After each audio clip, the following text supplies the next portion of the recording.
you get in trouble for as a kid?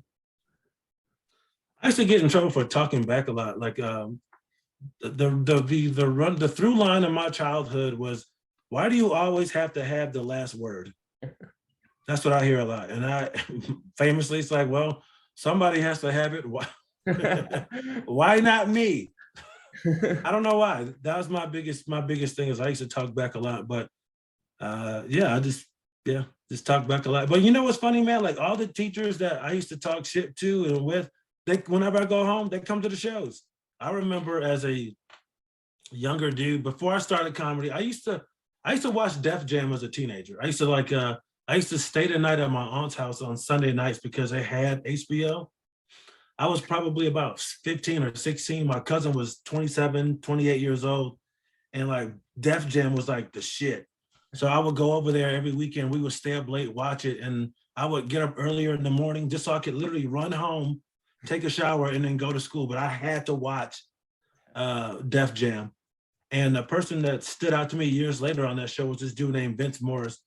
I can't remember what year he was on, but I don't think I was a teenager. I think I might have been in my early 20s. But anyway, so I ended up doing comedy. I'm out in Vegas. A friend of mine, Keon Booyah Vanover, Misha knows who that is.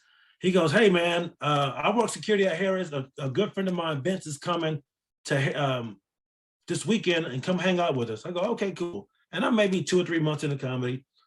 I get off work, I go down there, and sure enough, it's Vince Morris, this dude that I saw on Def Jam years before, and the guy blew my mind. That's how good he was. I was like, what did I just watch? Was that comedy? Was it like, because he was so funny and poignant.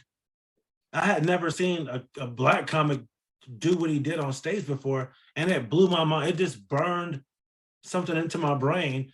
And 4 or 5 years later, here I am, a brand new comic standing at this club, like, oh my God, this is the guy that was burned into my brain when I saw him perform stand-up comedy. And that was the first like professional real comic that I met was Vince Morris, was the guy who had like unconsciously planted a comedy seed in my brain. And that was, he was my first mentor, yeah, in comedy, the person that I looked up to. So that's what I do. Is that too much information? No, no. These stories, to me, that's better than being on stage, man. That's the fucking best. It's just being a comic and hanging out after the show, man. I love that shit.